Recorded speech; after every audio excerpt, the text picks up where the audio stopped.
those horrible taxes to Yeah, people. I saw that. We'll go ahead and get started with the Pledge of Allegiance. I've asked Ed Rear with Community Corrections to lead us off. I pledge allegiance to the flag of the United States of America and to the republic for which it stands, one nation, under God, indivisible, with liberty and justice for all.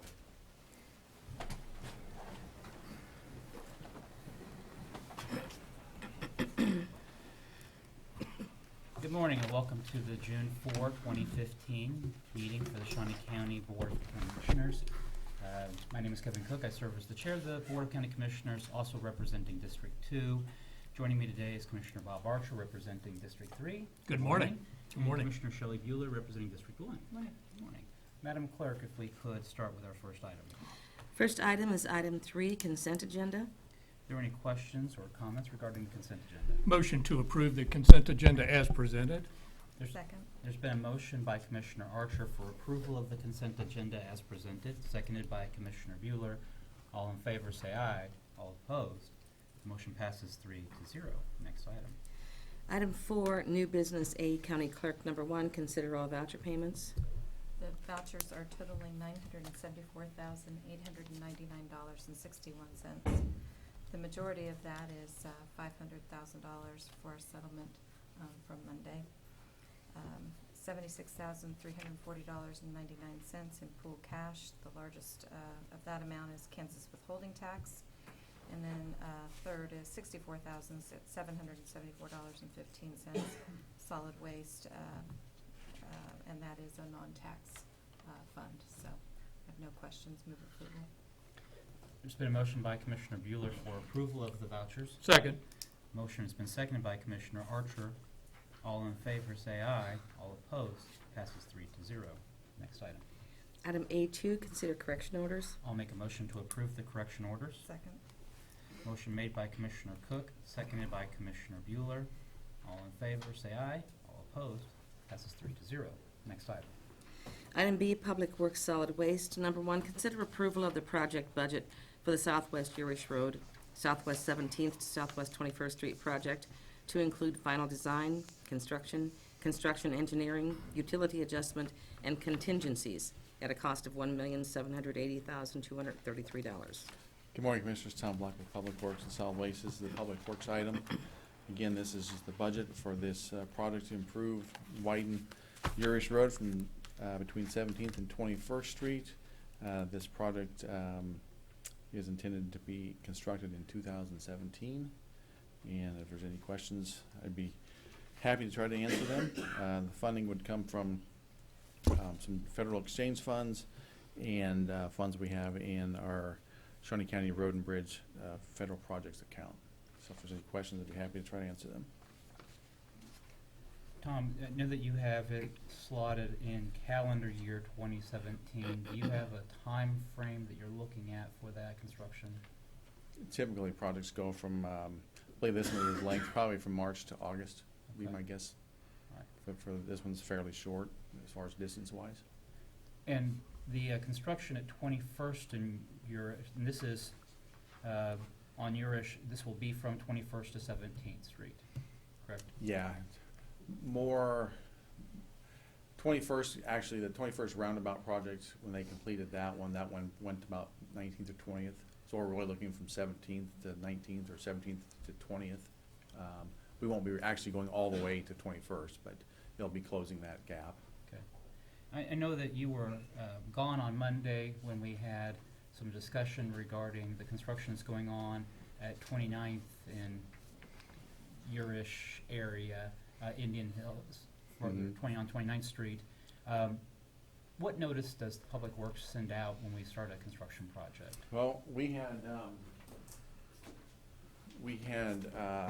our project representative typically send out letters like this, hand delivered to all homes and residences and businesses in the areas. And typically we'll add a map, if there's a detour map. These were distributed to how many, I can't say, but to a large group of people in that area, including Susanna Wesley Church. I confirmed that this morning. We spoke to the person that hand-delivered it to the church, who said there were two ladies at the office when they hand-delivered it, so it was delivered to them. And then we also provide, and there's contact information of people they can contact, and there's also message boards that go up a week in advance to let them know it's coming. There had been utility work, even though the utility work is not under our contract, we don't control those, that's utility companies. They've been working for months prior to this. And then also, there's one public access drive to their church off of 29th. That access point has been open the entire time. You have to get there a different route now, and now we just recently changed phases, but that access point has been open the entire time. Now, there is private drive that can go through Aldersgate. That's a private road, Asbury, and off of Albright and 33rd. That is a private drive, and when this all started coming on last week, one of the project team members has known one of the upper management at Aldersgate for some time, and got them to agree, because apparently a lot of the public traffic was cutting through their parking lot. Keep in mind, we cannot stop that. We can only provide detours, which we did, but we cannot stop people from driving where they're going to drive. That is on their own volition. But so I'm not disputing that probably was happening, because Aldersgate, it got to a point where Aldersgate closed their private drive, and I guess they put up some barricades or something.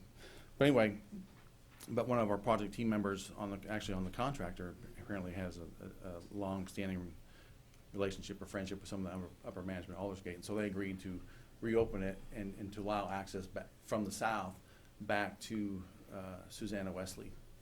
And so they have done that, and we're in the contractor, we've directed them to help assist in the matter, to make up some guide signs that will direct people how to get there. And I know they're in the process of doing that.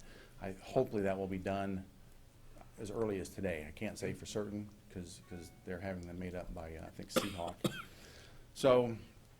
So that is all going on, but this is pretty common when anytime you either start a project and traffic patterns change, or you change in phasing, which recently occurred with when school got out. That's when we started focusing on the intersection of 29th and Indian Hills. So there's a change in phasing. That disruption oftentimes causes just, people not really sure where to go for that week or two.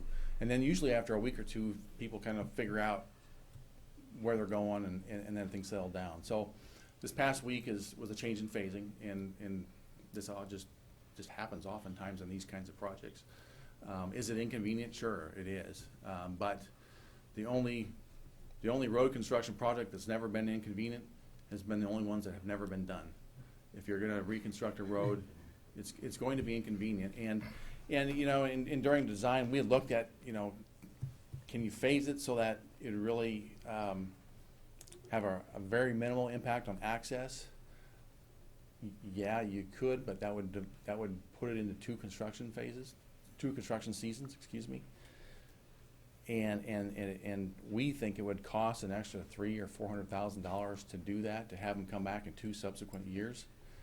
And also in doing that, we would have blocked east-west traffic on 29th for 2 summers in a row, and we didn't feel it was worth it to do that. And I don't think we ever would feel it was worth it to do that. So that's, kind of what led up to this, I guess. Yeah. I'll comment that, Public Works for Shawnee County, while it can be inconvenient when we do road construction is, as you said, always inconvenient. But if you compare side by side some of the local municipalities that we might reside in, and compare them to Shawnee County, I never get complaints about the road construction or road quality in Shawnee County. And in fact, you can tell a difference between different governing bodies when you get from one to the other, just in the drive. And so, Tom, I appreciate everything that your office does. Well, thank you. I guess, and one other thing, if anybody's interested in, I also have some pre-construction video of, not the entire parking lot, but of as you enter into the parking lot. So if anybody's interested in seeing that, I've got it. Tom, I do have a question on this agenda item, though. 17th to 21st Street on Yorish. Mr. Knight has brought us proposals looking at a southwest pool at 21st and Yorish. Does this plan contemplate putting in sidewalks or other types of transportation? And we have a number of neighbors and children that would be potentially using the pool at 21st and Yorish, if that's ultimately the final build. And Yeah, this will have what's called an urban section, which is storm sewer, curb and gutter, sidewalks. And I'm hoping typically, and I guess I can't say this for certain, but it may only just be 5-foot sidewalks on either side, but oftentimes if we have the right-of-way, and we have the right-of-way acquired already, if we have sufficient right-of-way, we will make one of the sidewalks 8 or 10 feet wide, just to make it more of a multimodal use. And I can't say for certain on this one if it's going to be that or not. I'm hoping it is, because that way it gives a little bit better opportunity for bikes to maybe ride on one side of the road or the other.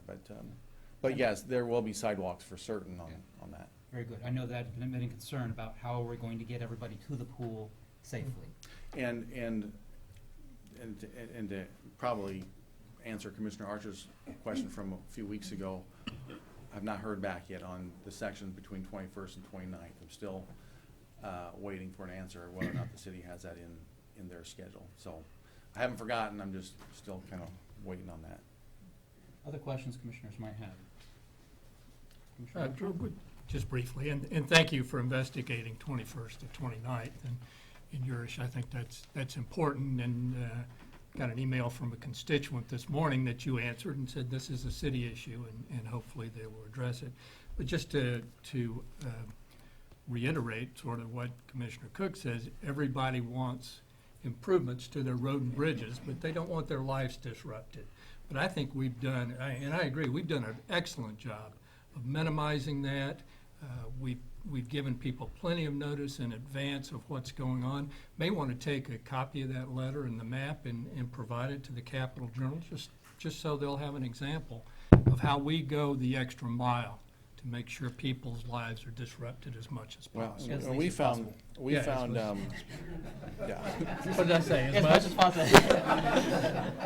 we can go that way too if you'd like, but, As little as possible. Thank you for Yeah. and make sure the It's, minutes yeah, reflect that. Yeah, exactly.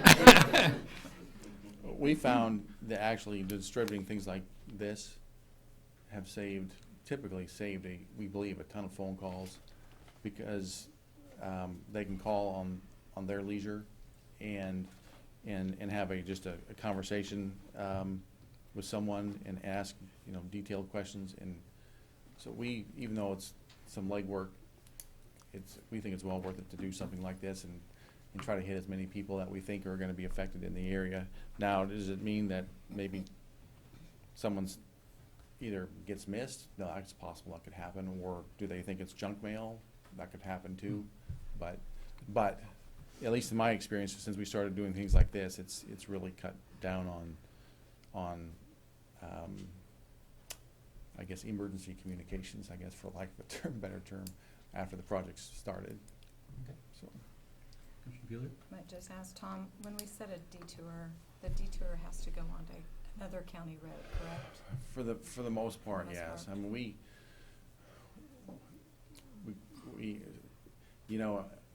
we try to keep them on our roads so that if there is damage to them, Right. then we'll fix it. We would just as soon fix our own roads as opposed to having to fix someone else's, so we typically set up the detours to be on our county roads. Now, for instance, to get to Susanna Wesley Church now, you have to go up Indian Hills Road or down Indian Hills Road onto Bingham and then around.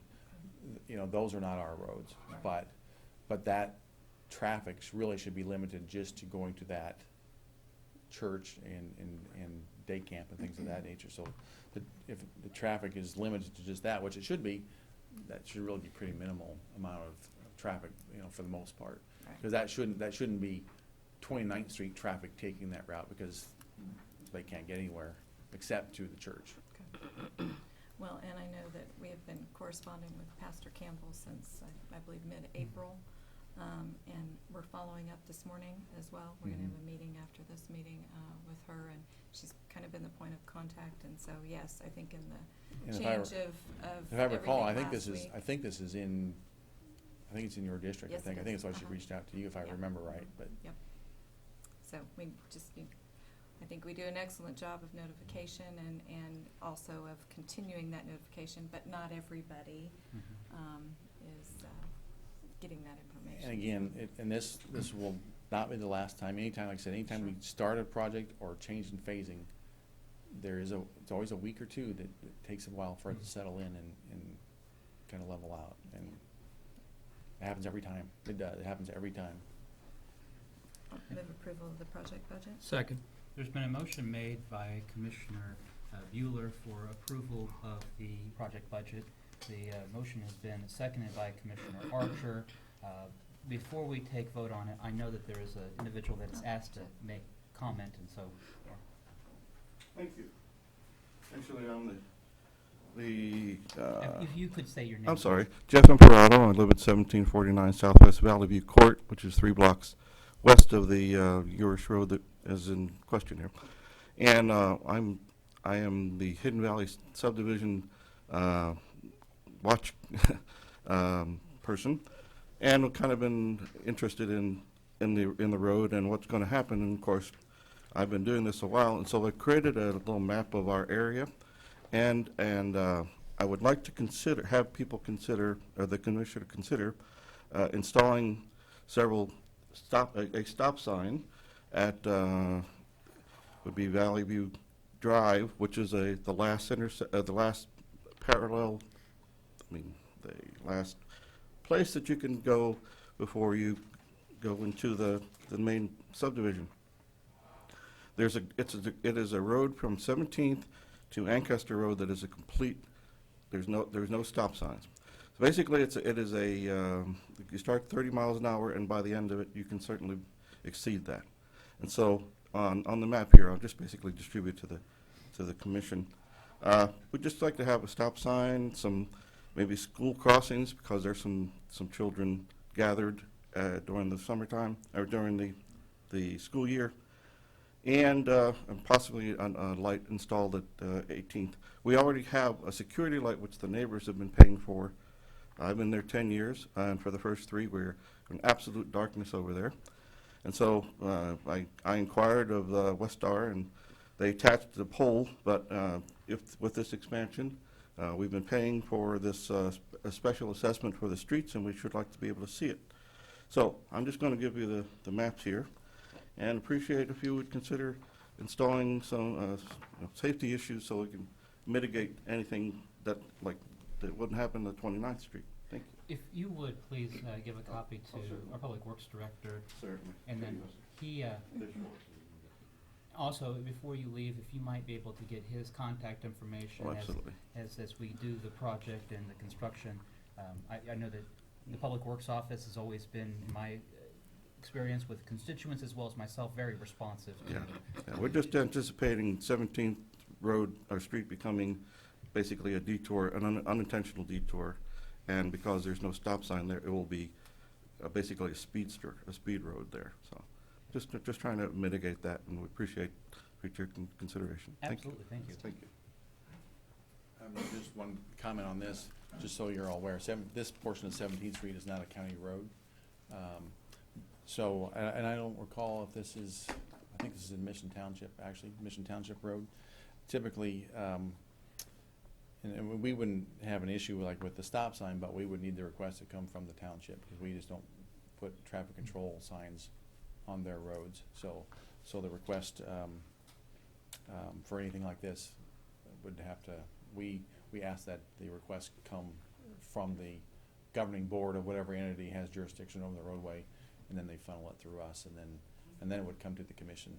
But typically, we recommend whatever, unless there's some really safety reason not to do something, we typically recommend the approval of whatever the requesting board wants. But in this case, I believe this is a Mission Township roadway. All right, very good. We'll take maybe a closer look at it and get it with the appropriate bodies. So, there has been a motion to approve the project budget by Commissioner Bueller. That motion was seconded by Commissioner Archer. All in favor say aye. All opposed, it passes 3-0. Next item. Item C, Emergency Management. Number 1, consider approval of the Emergency Management Planning Grant application for fiscal year 2016 for salary and benefits for the Deputy Director and Operations Assistant position. Good morning, Commissioners. Dusty Nichols, Emergency Management. The only caveat before I go any further is this has historically been used for salary and benefits for a Deputy Director and Operations Assistant. As we're looking at a new direction, as we might say, is our strategic plan that might go towards a different kind of position or different position titles, but I just want to make that caveat. And Dusty, I know that we put this on the regular agenda, just that this is a lot of money that does come in to assist us with emergency management. Absolutely, sir. Last year, we received $91,904, and most of that, I think all of it actually went towards salary for Deputy Director and Operations Assistant. The purpose for this grant in general, looking right off the federal guidelines, is to provide federal funds to states and assist local, territorial, and tribal governments in preparing for hazards such, and it goes on, but it's to help prepare. And then the objective is help us build that comprehensive all hazards mutual aid type system that we have in Northeast Kansas. And so there is that one string that is attached to it, that in the event of an emergency in a surrounding jurisdiction, we have that mutual aid agreement. Yes, we work a lot of that through the Northeast Regional Council, Homeland Security Council, and then and it's throughout Kansas, but we focus specifically on Northeast Kansas with that council. So it's maybe important to point out this isn't just free unattached money. It does have a string No. attached. Oh, and it's definitely what you can and can't do. There's pretty regulated what we can and can't do with it. We've received these funds for at least since 2008, probably before that, and we use it effectively enough to get the same amount or more every year. Are there questions regarding this request? Motion to approve the application. Second. There's been a motion by Commissioner Archer for approval of the application, seconded by Commissioner Bueller. All in favor say aye. All opposed, it passes 3-0. Thank you. Next item. Thank you.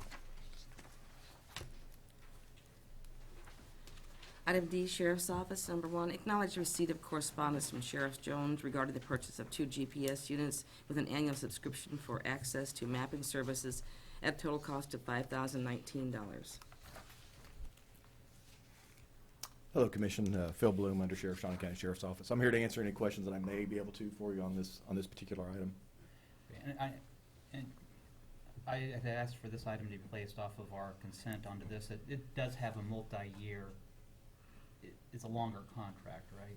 It will be. This will be a continuation. We'll have ongoing costs on a year-to-year basis. Would be the warranty aspect of the GPS units. Okay. So that will be an ongoing matter, yes. And this is within the sheriff's budget to be able to afford this? Yes, Commissioner. Excellent.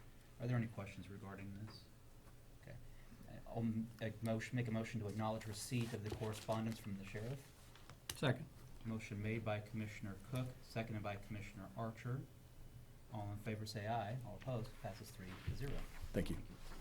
Next item. Item E, Corrections. Community Corrections. Number 1, consider approval of request to fill 1 intensive supervision officer position at an hourly rate or hourly salary of $16.58. Good morning, Commissioners. Ed O'Rear, Community Corrections. We recently lost one of our very good adult intensive supervision officers to a new position at Kansas Bureau of Investigation.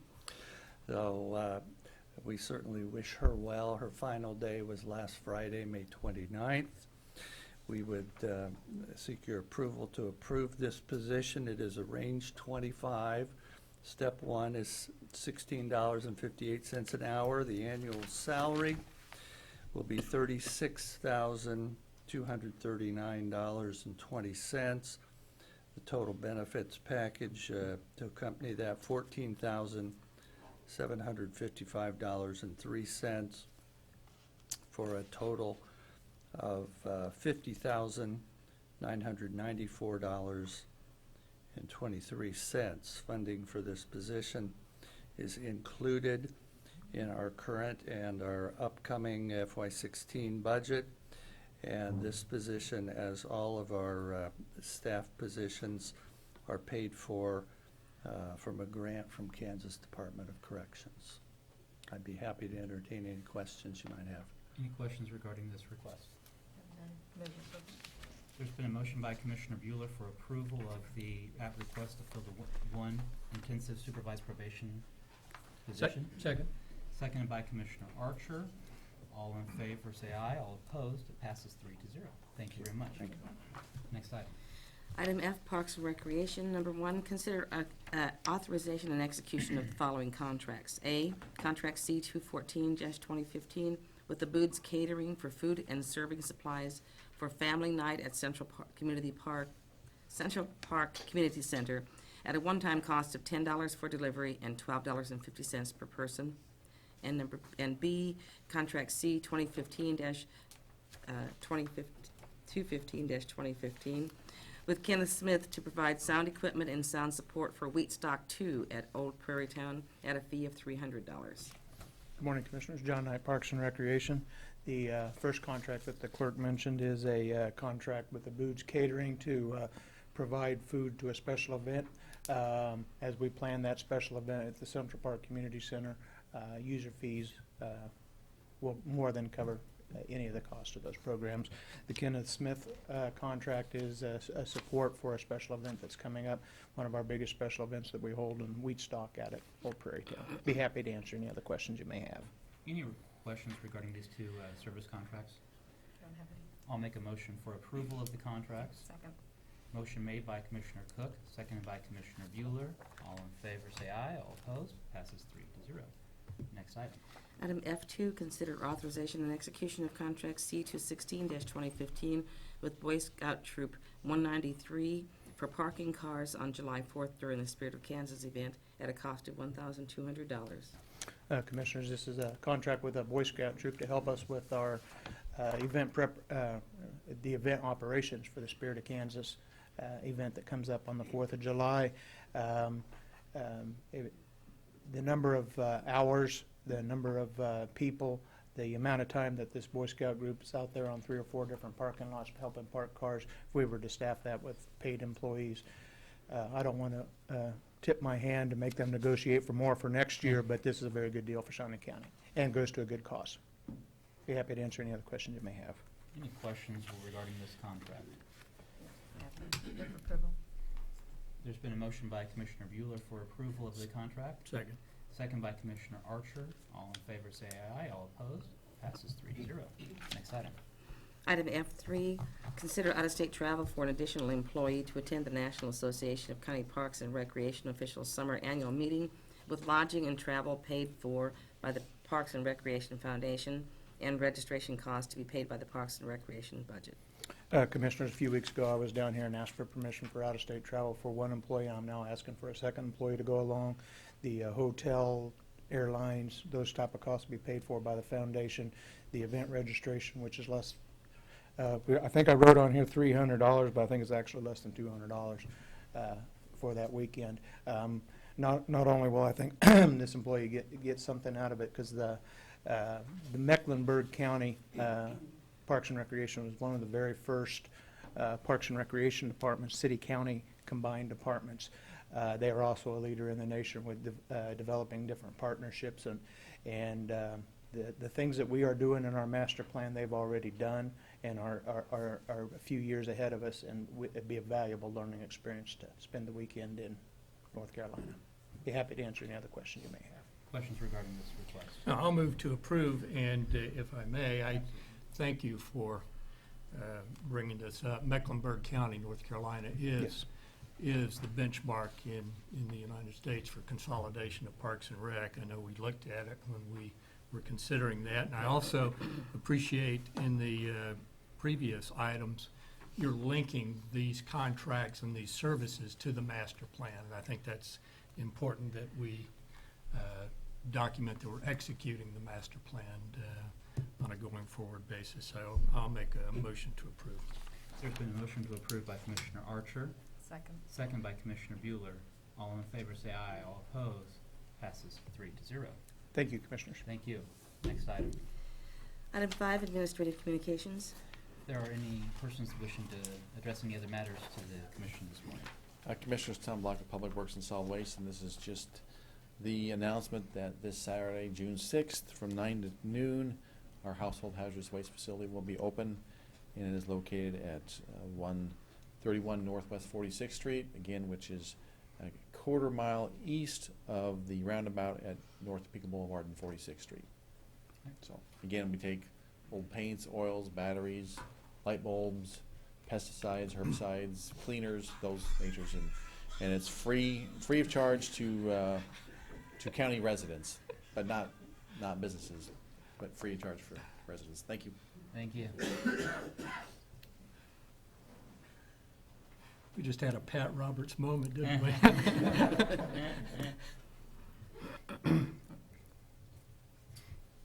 Morning, Commissioners. Larry Moss, Shawnee County Treasurer.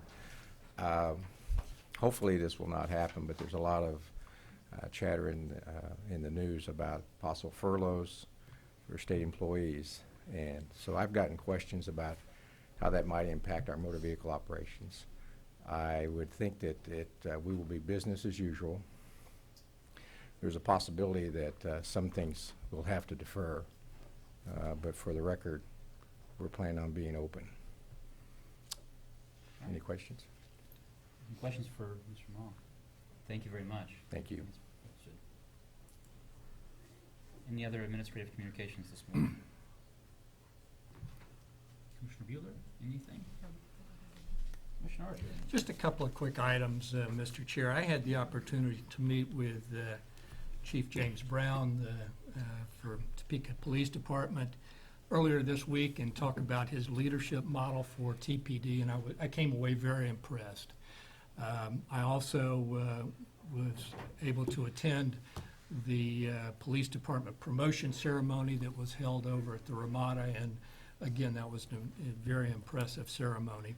And finally, yesterday at the Safe Streets meeting, Cassandra Taylor was noticed as the champion of character. And Cassandra is a constituent of mine, and she was my designee for the Parks and Rec Advisory Commission, and she is the type of young leader that Topeka and Shawnee County needs to recognize and appreciate, and I do appreciate her service to our community. Thank you. Thank you, Mr. Chair. Might note that last night we had a joint economic development meeting where we did approve a contract with Garner, to J. Garner to come to Topeka and maybe kind of give us some guidance or look at how we do economic development as the Joint Economic Development Organization. And I look forward to working with that group as we move forward with the new sales tax and what we might do with that. After the Joint Economic Development meeting, I had an opportunity to be questioned by a local reporter with the Capital Journal who is working on an article I understand will be coming out on Sunday. So as a preview, part of it was to talk about property tax in Shawnee County. We're very close to working on our budget. We'll be holding budget meetings very soon. Budget packets have been turned into the commissioners. We're going through those budget packets presently and looking at strategic plans. In moving forward, as we engage in the budget hearings and the budget process, for myself as the chair, I would probably list that there are 3 priorities that I would look at. Those being addressing the wages of our employees and looking at, are we remaining competitive? Are we able to attract employees that will not just stay with us for a little bit, but stay with us for the long haul? Shawnee County has a history of really taking care of its employees, and I would want us to get and maintain that tradition and history. The second would be to hold our tax line at a flat rate and not raise our taxes. 2 years ago, we made a drastic increase in taxes due to situations that were confronting us at that time. And I think that we have been able to remedy that and hold through all of the leadership of all of our employees, not just department heads, not just audit finance, but all of our employees. We've been able to manage our funds very well. But the third would be to keep our cash reserves in check. The reason we raised our taxes was to address the issue of our cash reserves and our ability to remain creditworthy. And we have done a tremendous job in that respect, and I would want us to keep that progress that we've made.